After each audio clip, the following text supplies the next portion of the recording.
What would you do if you discovered that everything you fought for, everything you sacrificed your family for, was built on a lie?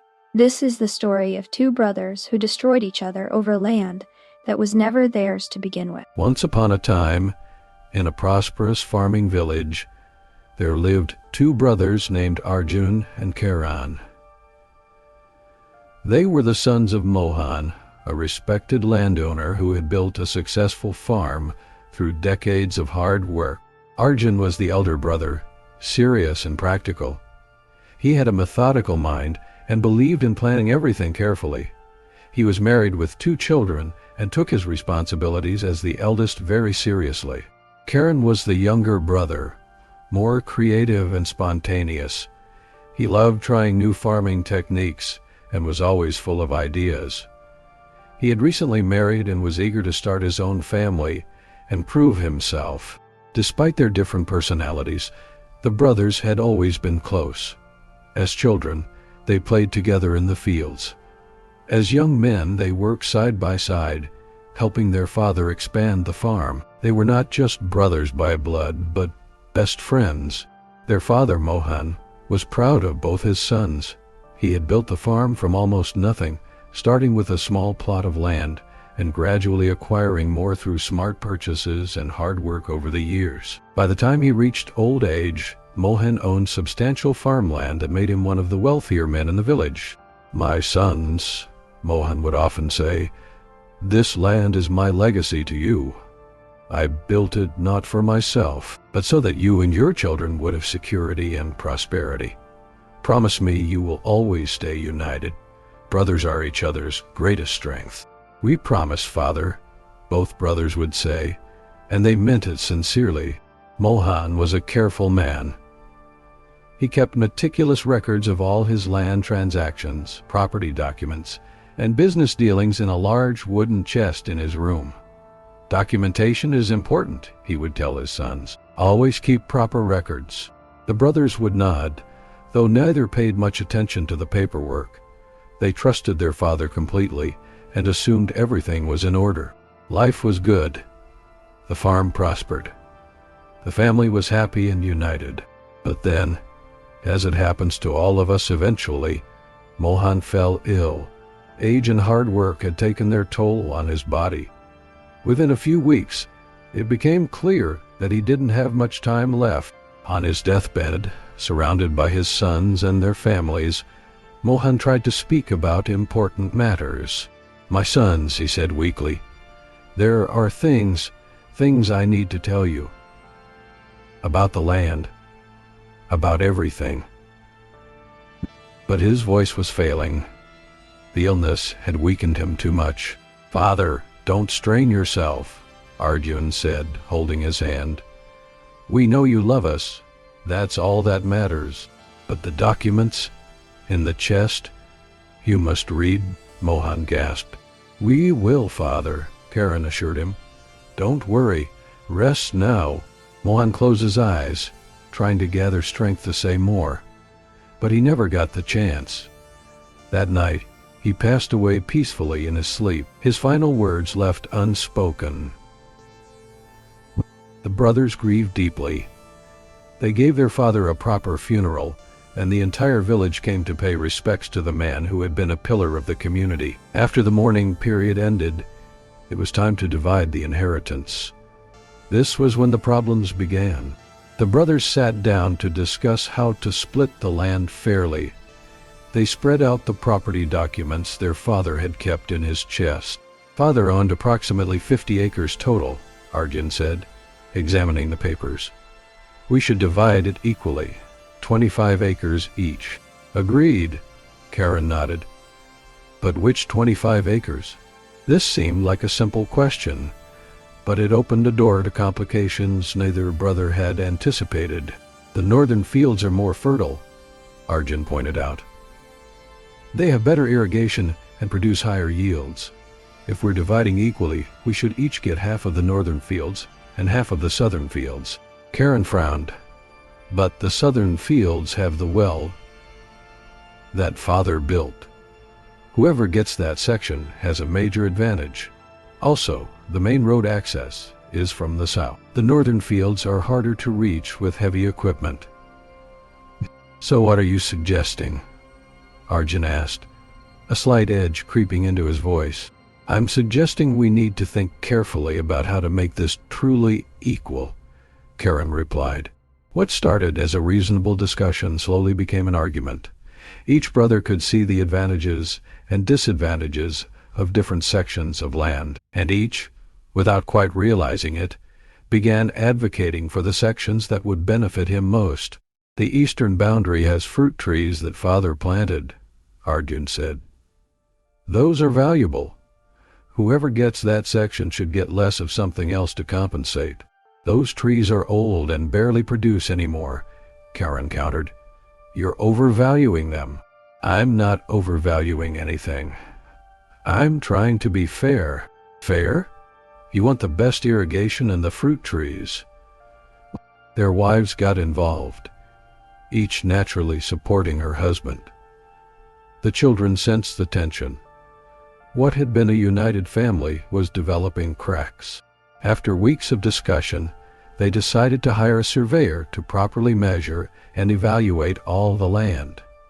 The surveyor came, did his assessment, and presented his findings, based on soil quality, water access, and location. The surveyor concluded, I recommend this division plan. He showed them a map with a proposed boundary line, but neither brother was completely satisfied with the recommendation. Each felt the other was getting slightly better land. I think we should adjust the line 10 meters north, Arjun insisted. That would give you the entire best irrigation section. Karan protested. The line should actually go 10 meters south. The surveyor tried to mediate, but the brothers were no longer listening to reason. Each had convinced himself that he was being cheated. Tempers flared. Words were spoken in anger that couldn't be taken back. You always thought father loved you more, Karan shouted. Don't be ridiculous, Arjun shot back. You're just trying to take advantage because you're not as good at farming as I am. The accusation cut deep. Karan's face went red with anger. I'm not as good at farming? I'm the one who convinced father to try the new crop rotation that increased yields by 30%. You just follow the old ways blindly. At least I'm responsible. You want all the profit but none of the hard work.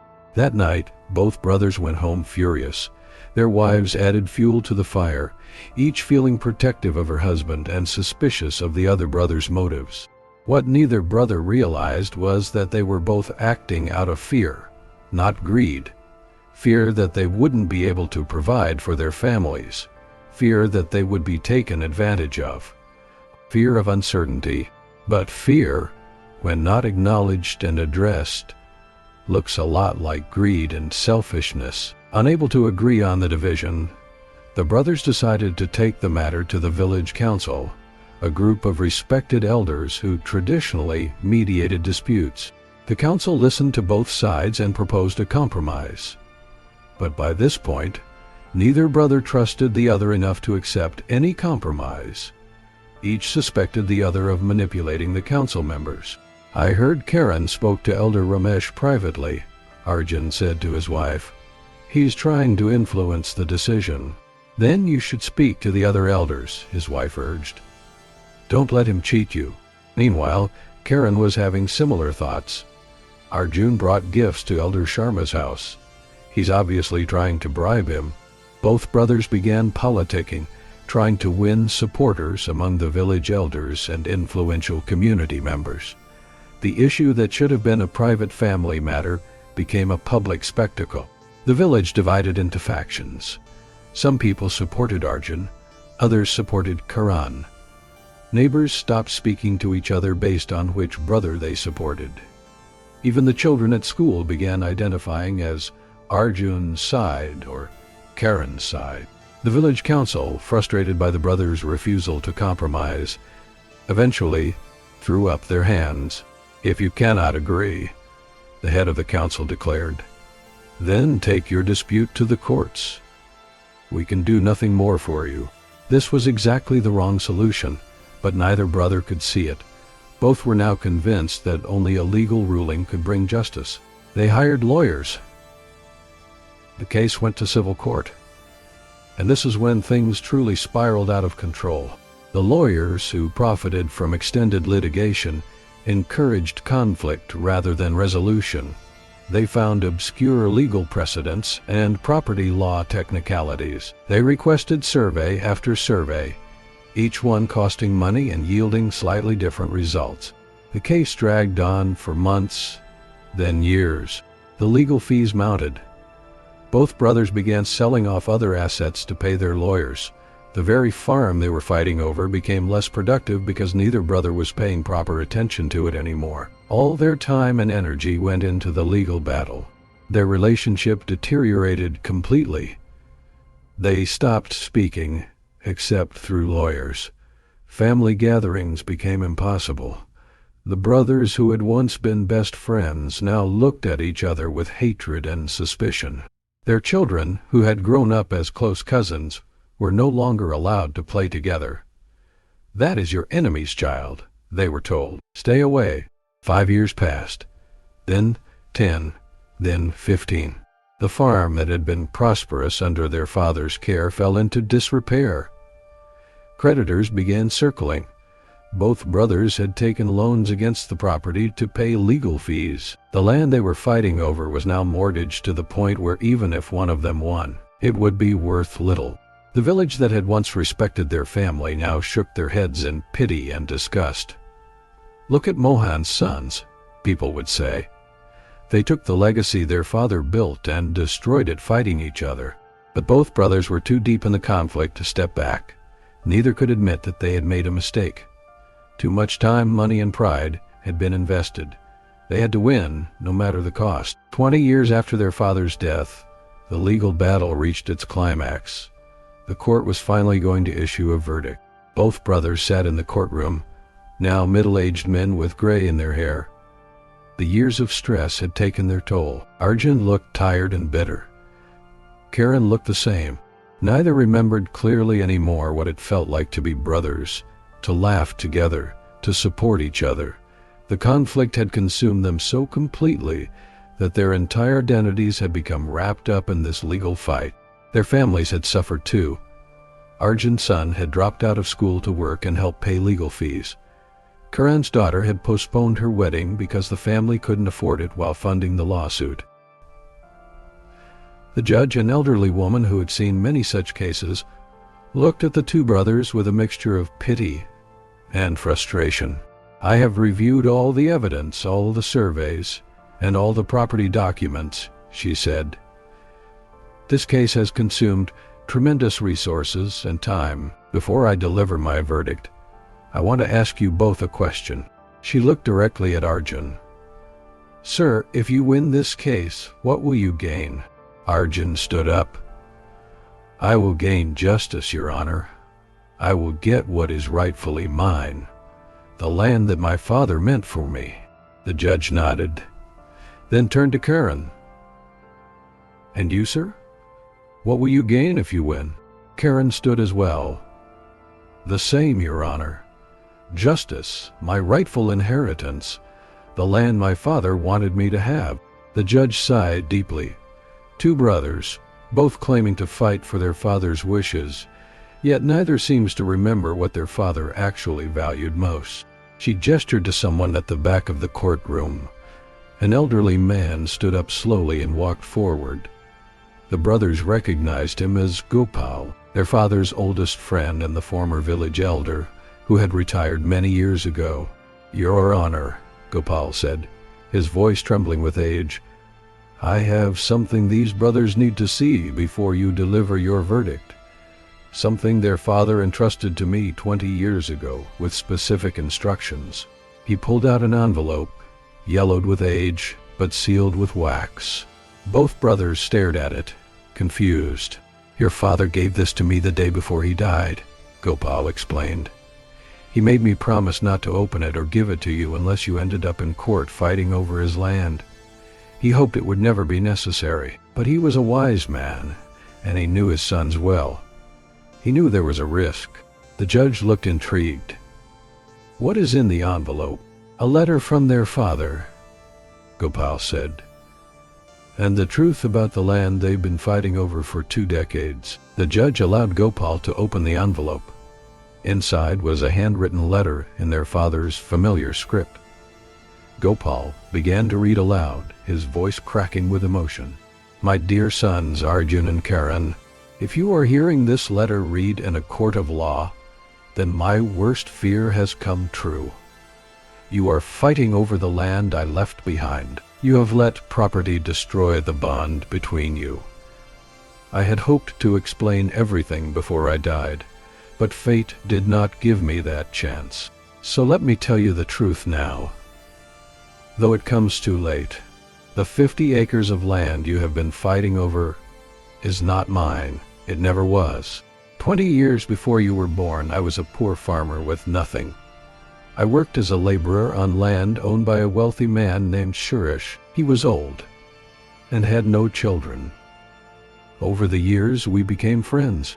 When Suresh was dying, he called me to his bedside. He told me he wanted to will all his land to me because I had been loyal and worked harder than anyone else. He said I deserved it and that I should use it to build a good life for my future family. I was overwhelmed with gratitude. With that land, I was able to marry your mother, raise you both, and give you the comfortable life you grew up with. But here's what you don't know. Suresh had a condition. He made me promise that I would use the land well, but that I would never claim it as my own. He wanted me to understand that land belongs to no one permanently. We are all just temporary caretakers. He made me sign a document stating that the land would be held in trust. Upon my death, it was to be donated to the village to be used as a community agricultural cooperative, where farmers without land could work and share the harvest. I kept this a secret from everyone, including your mother. I'm not proud of that. I told myself I would explain everything when you were older, when you were mature enough to understand. But I kept delaying, afraid of disappointing you, afraid you would feel betrayed. I used that land to build a prosperous life for our family, but it was never mine to pass on to you. It was never yours to inherit. The documents you found in my chest include the original trust agreement. It's all there. If you had taken the time to read everything carefully instead of immediately dividing what you assumed was yours. My beloved sons, I don't tell you this to hurt you. I tell you this because you need to understand something fundamental. That land gave us a good life, not because we owned it, but because we worked it and took care of it. Ownership is just a piece of paper. The real value came from our labor, our family working together, and our connection to the community. If you are fighting each other over this land, you have missed the entire point of everything I tried to teach you. You are destroying what matters most, your brotherhood, for something that was never yours to begin with. I'm sorry I was not stronger in life. I'm sorry I did not tell you this while I could. But please, my son, stop this madness. Let go of the land. Fulfill the promise I made to Suresh. Turn it over to the community as it was always meant to be. And more importantly, remember that you are brothers. That bond is worth infinitely more than any amount of land or money. Your loving father, Mohan. The courtroom was silent. You could have heard a pin drop. Both brothers sat frozen, their faces white with shock. 20 years of fighting, hating each other, sacrificing their families, spending fortunes on lawyers, all for land that was never theirs to begin with. Arjun made a choking sound and buried his face in his hands. His shoulders shook with sobs. Karan stared straight ahead, tears streaming silently down his face, unable to process what he had just heard. The judge watched them both with a sad expression. Do you still want my verdict, gentlemen? Do you still want to fight over land that neither of you has any legal claim to? Neither brother could speak. Gopal, the old family friend, spoke into the silence. Your father was my best friend for 50 years. I watched him struggle with this secret. I begged him to tell you the truth while he was alive, but he was afraid of disappointing you. afraid you would think less of him for living on borrowed land. He looked at both brothers with tears in his own eyes. But the cruel irony is that his silence caused exactly what he feared most. It destroyed the unity between you. The two sons he loved more than anything have spent 20 years destroying each other over a lie. The court case ended that day. The judge ruled that according to the trust agreement, the land would indeed be transferred to the village as a community cooperative, as originally intended. Neither brother contested the decision. What was there to contest? They had fought for 20 years over something that was never theirs. But the real damage wasn't the lost land or the wasted money. It was the lost time, the destroyed relationship, the fractured families. In the days following the revelation, both brothers went through a profound crisis. Everything they had believed, everything they had fought for, had been built on a false premise. Arjun locked himself in his room for 3 days, refusing to speak to anyone. His wife and children worried for his mental state. Karan wandered the fields they had fought over, trying to understand how 20 years of his life had been wasted on a lie. Both felt anger at their father for not telling them the truth. Both felt shame at how they had behaved. Both felt crushing regret for the brother they had lost. A week after the court case, Arjun walked to Karan's house. It was the first time he had been there in 20 years. He knocked on the door. Karan opened it, and the two brothers stared at each other. "I'm sorry," Arjun said, his voice breaking. "I'm so sorry for everything." Karan's eyes filled with tears. "I'm sorry too. I was a fool." "We both were." They stood there awkwardly, two men who had once been as close as any brothers could be, now strangers separated by 2 decades of bitterness. "I don't know if we can ever get back what we lost," Arjun said quietly. "But I want to try, if you're willing."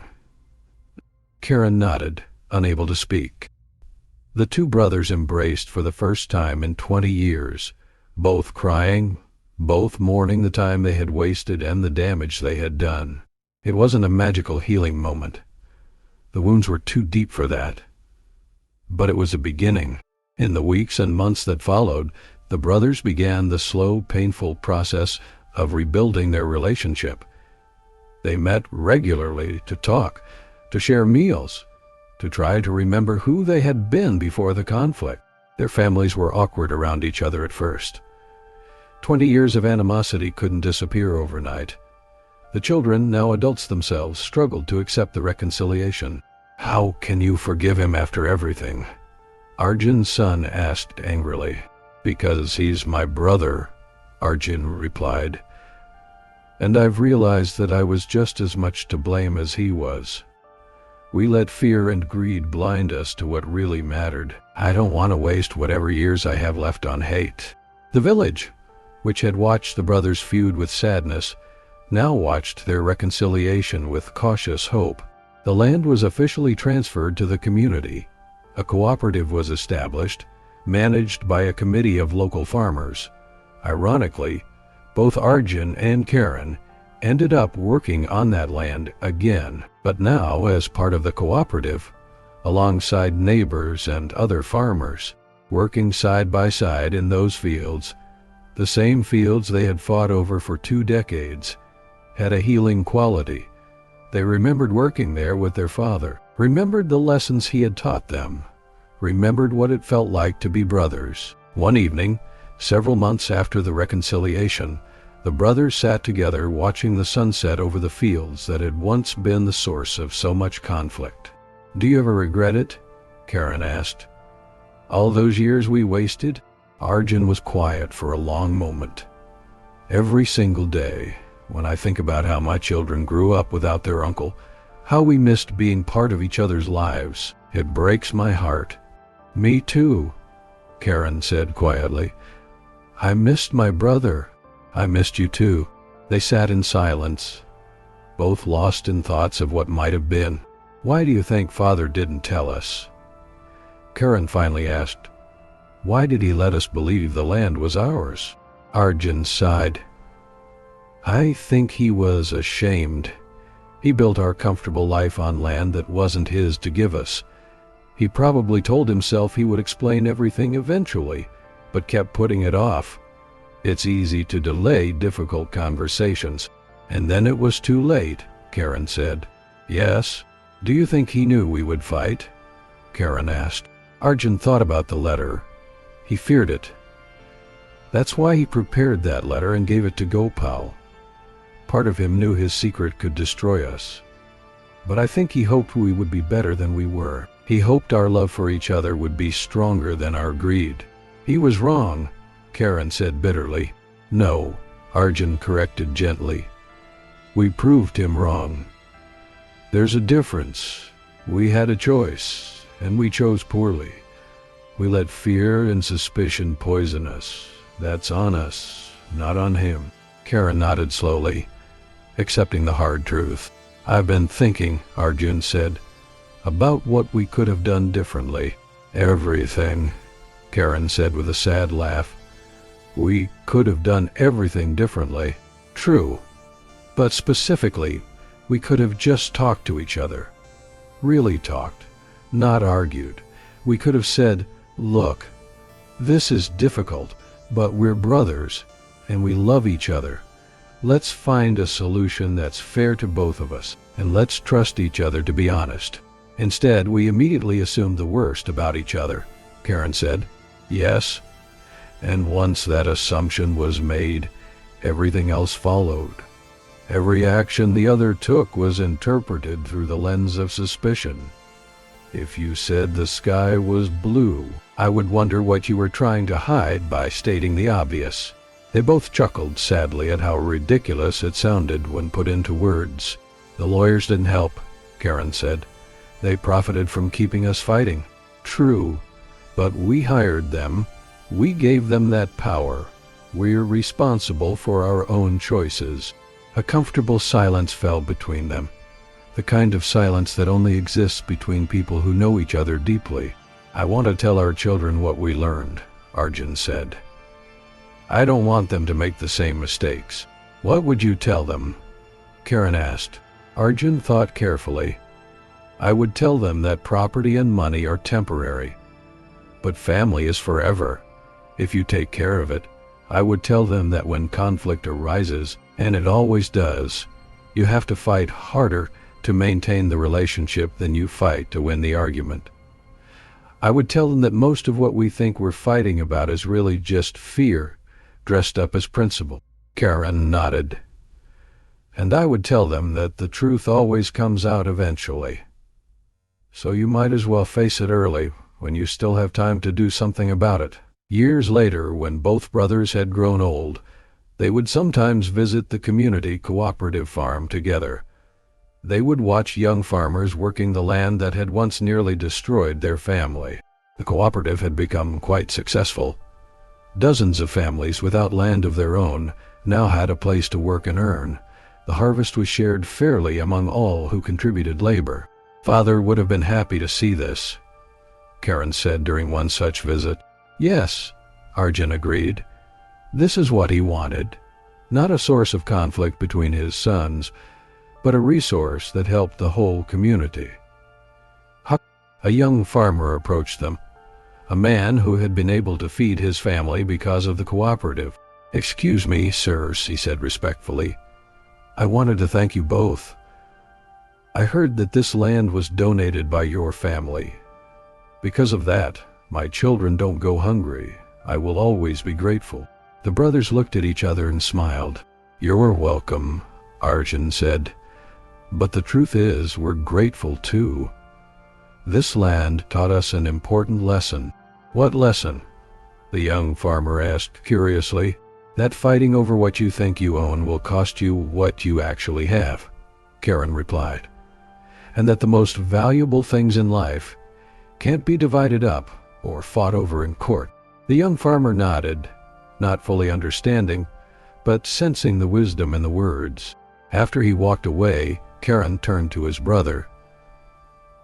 Do you think we would have understood this if we hadn't gone through what we did? Arjun shook his head. Probably not. Sometimes wisdom can only be learned through suffering. I wish it weren't so, but that's often how humans are. We have to touch the fire before we believe it's hot. I just wish we had learned faster, Karan said. 20 years is a long time to be a fool. Yes, Arjun agreed. But at least we learned eventually. Some people never do. They go to their graves still fighting, still bitter, still convinced they were right and everyone else was wrong. They stood there together, two old men who had almost destroyed each other over a lie, but who had found their way back to brotherhood despite everything. The sun set over the fields, painting the sky in shades of gold and orange. In that light, both brothers could almost see their father's face, smiling at them with forgiveness and love. "We're okay now, Father," Arjun whispered. "We finally understand.